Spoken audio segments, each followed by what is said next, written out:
Good morning students.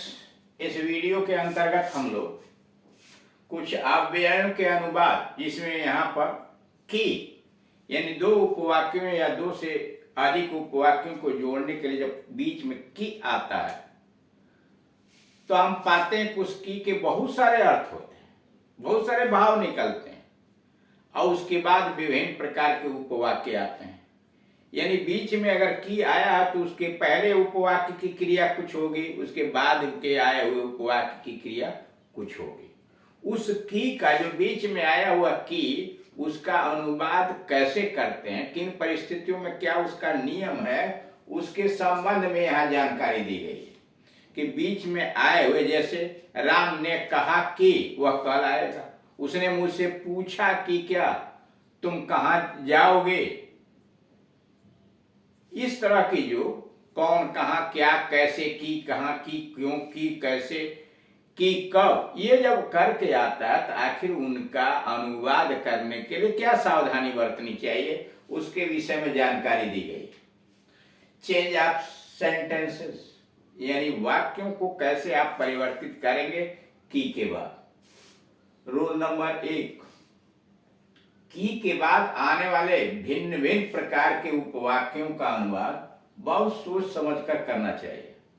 यानी की के बाद जो उपवाक्य आते हैं उन उपवाक्यों का अनुवाद बहुत सोच समझकर करना चाहिए। जैसे राम ने मोहन से कहा कि मैं नहीं जाऊंगा। राम ने मोहन से कहा कि मैं नहीं जाऊंगा। राम ने मोहन से कहा कि तुम शोर मत मचाओ। राम ने मोहन से कहा कि तुम शोर मत मचाओ। राम ने मोहन से पूछा कि तुम क्यों उदास हो, और राम ने मोहन से कहा कि तुम खुश रहो। राम ने मोहन से कहा कि तुम खुश रहो। और पांचवा है, राम ने मोहन से कहा कि यह कितना सुंदर फल है। आप जानते हैं कि अर्थ के दृष्टिकोण से वाक्य 5 प्रकार के होते हैं। यानी जब टाइप्स ऑफ सेंटेंसेज आप पढ़ते हैं तो उसमें बताया जाता है कि मीनिंग के आधार पर, अर्थ के आधार पर वाक्य 5 प्रकार के होते हैं। Assertive sentence, interrogative sentence, imperative sentence, exclamatory sentence और ऑप्टेटिव सेंटेंस। यह 5 उदाहरण यहाँ दिए गए हैं की के बाद। की के बाद पहले वाले वाक्य में आया हुआ है मैं नहीं जाऊंगा, यह असर्टिव सेंटेंस। दूसरा, तुम शोर मच मचाओ, यह इंपरेटिव सेंटेंस है। तीसरा है तुम क्यों उदास हो, इंट्रोगेटिव सेंटेंस है। तुम खुश रहो, ऑप्टेटिव सेंटेंस, शुभकामना व्यक्त की गई है। और पांचवा कि यह कितना सुंदर फल है, सारी फूल है, फल नहीं फूल है। यह कितना सुंदर फूल है, यह कितना सुंदर फूल है। यह क्या है, एक्सक्लेमेटरी सेंटेंस है। यानी आप देख रहे हैं कि आप पहले वाले वाक्य के अंतर्गत असर्टिव सेंटेंस आए, दूसरे में आपने इंपरेटिव का प्रयोग किया, इसलिए कि इंपरेटिव में किसी को आदेश दिया जाता है या निवेदन किया जाता है, सलाह दी जाती है। असर्टिव में कोई स्टेटमेंट, साधारण सा कथन व्यक्त किया जाता है। और प्रश्नवाचक में प्रश्न पूछा जाता है। ऑप्टेटिव सेंटेंस के अंतर्गत किसी को शुभकामना व्यक्त की जाती है या अभिशाप दिया जाता है। और एक्सक्लेमेटरी सेंटेंस में हृदय की जज्बातों को, विभिन्न भावों को व्यक्त किया जाता है।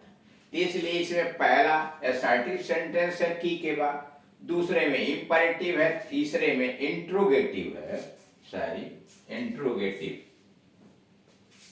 तीसरे में इंट्रोगेटिव है।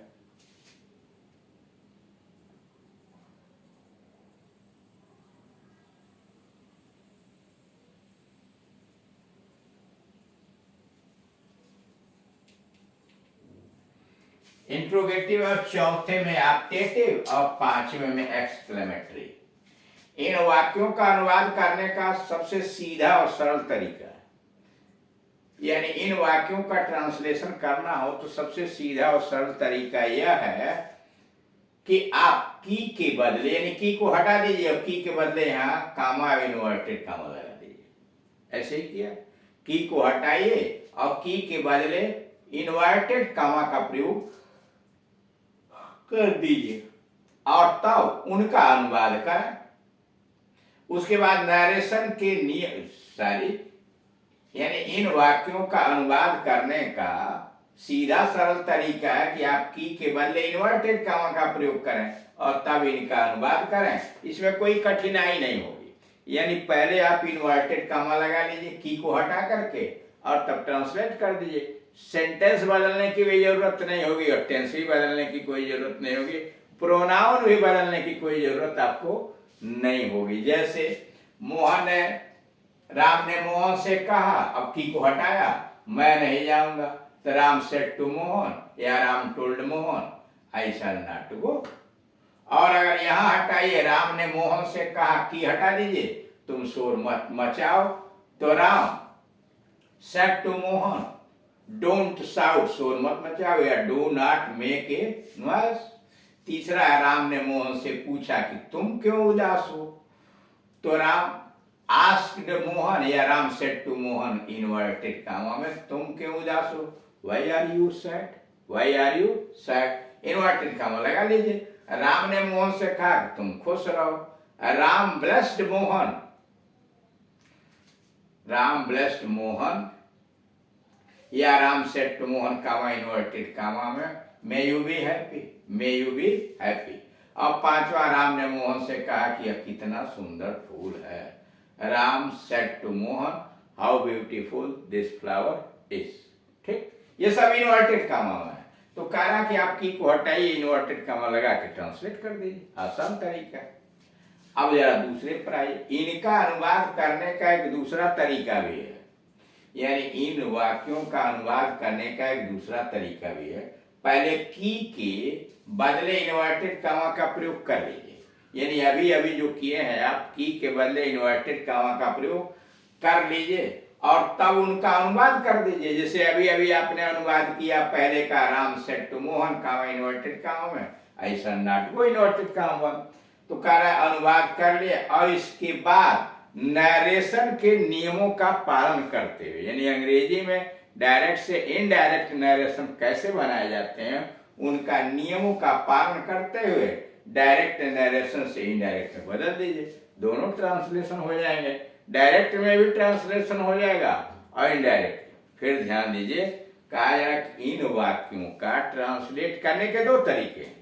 एक तरीका तो है कि की को हटाइए और वहां इन्वर्टेड कामा लगा लीजिए और उसको ट्रांसलेट कर दीजिए। दूसरा तरीका है की को हटा के इन्वर्टेड कामा लगाइए और ट्रांसलेशन भी कर लीजिए और उसको, यानी जो डायरेक्ट स्पीच में आपने ट्रांसलेशन किया है उसको नरेशन के नियमों का पालन करते हुए इनडायरेक्ट में चेंज कर दीजिए, इनडायरेक्ट नरेशन में बदल दीजिए।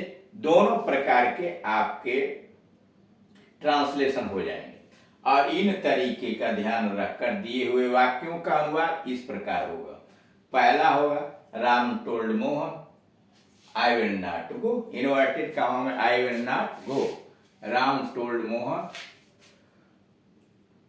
Inverted comma I will not go.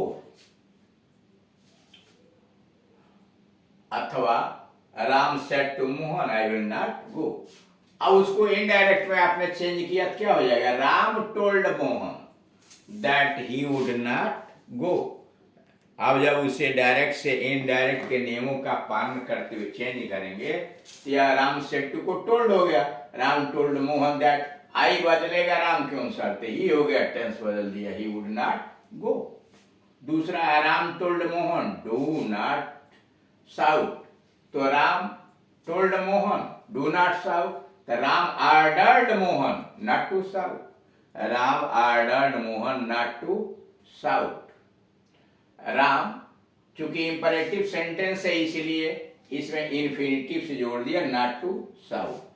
Ram said to Mohan why are you sad, inverted comma में इंट्रोगेटिव सेंटेंस है, Ram asked Mohan why are you sad, तो Ram asked Mohan why he was sad, I बदलेगा राम मोहन के अनुसार ही हो गया, टेंस बदल दिया तो वाज हो गया, why he was sad.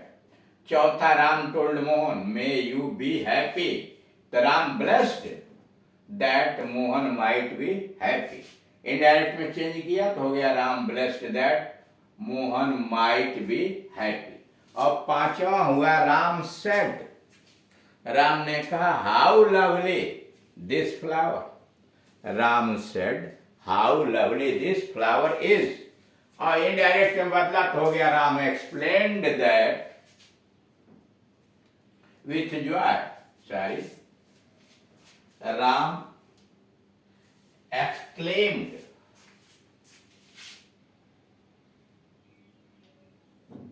Ram exclaimed that with joy that was, दो एक that है कंजंक्शन के रूप में और यह that दिस का past tense, that was very lovely flower of फुल। अब इसे कैसे बदला गया डायरेक्ट से इनडायरेक्ट में नरेशन में, इसके लिए आपको ग्रामर पोर्शन में, चाहे वो हाई स्कूल इंटरमीडिएट का, आप जाइए और यहाँ टाइप कीजिए direct and indirect narration by K D. Singh and Gunjan English coaching. पूरा डायरेक्ट से इनडायरेक्ट नरेशन आपको वहाँ मिल जाएंगे, उसका अध्ययन कीजिए।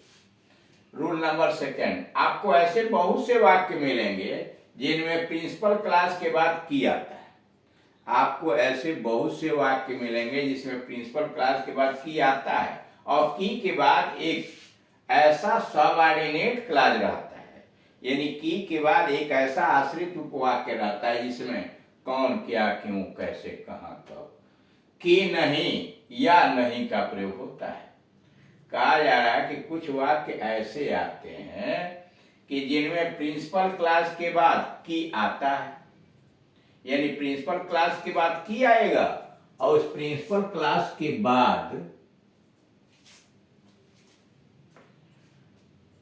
की के बाद एक ऐसा सबऑर्डिनेट क्लास रहता है जिसमें कौन, क्या, क्यों, कैसे, कहाँ, कब, की, नहीं या नहीं का प्रयोग होता है। उस सबऑर्डिनेट क्लास के बाद कोई प्रिंसिपल क्लास नहीं आता, उस सबऑर्डिनेट क्लास के बाद कोई प्रिंसिपल क्लास नहीं आता। ऐसे वाक्यों के अनुवाद में की का लोप हो जाता है, ऐसे वाक्यों के अनुवाद में की का अनुवाद नहीं होता, अर्थात वैसे की का अनुवाद दैट नहीं होता, अर्थात ऐसे की का अनुवाद दैट नहीं होता। जैसे मैं नहीं जानता कि वह कौन है, आई do not know who is. ऐसे वाक्यों में की का अनुवाद नहीं होता, मैं नहीं जानता कि वह कौन है, आई do not know who he is. दूसरा है मैं जानता हूं कि वह कहाँ रहता है, आई नो मैं जानता हूं, वेयर ही लिव्स वह कहाँ रहता है। क्या तुम जानते हो कि वह कब आएगा, do you know when he will come, do you know when he will कम। चौथा, क्या वह जानता है कि राम क्यों नहीं आया, डज ही नो क्या वह जानता है why Ram did not come. पांचवा, मैं नहीं जानता कि वह आएगा या नहीं या कि नहीं, मैं नहीं जानता कि वह आएगा कि नहीं, I do not know whether, की क्या के लिए, वेदर या if, whether he will come और नॉट। इन वाक्यों में who, where, when, why, whether के पहले दैट का प्रयोग गलत है। आप that why, that when, that where नहीं लिख सकते, दैट का प्रयोग करेंगे ही नहीं, यानी की कोई अंग्रेजी नहीं होगी। आप वैसे वाक्यों में की का अनुवाद करें ही नहीं, की को साफ वहां से हटा दें।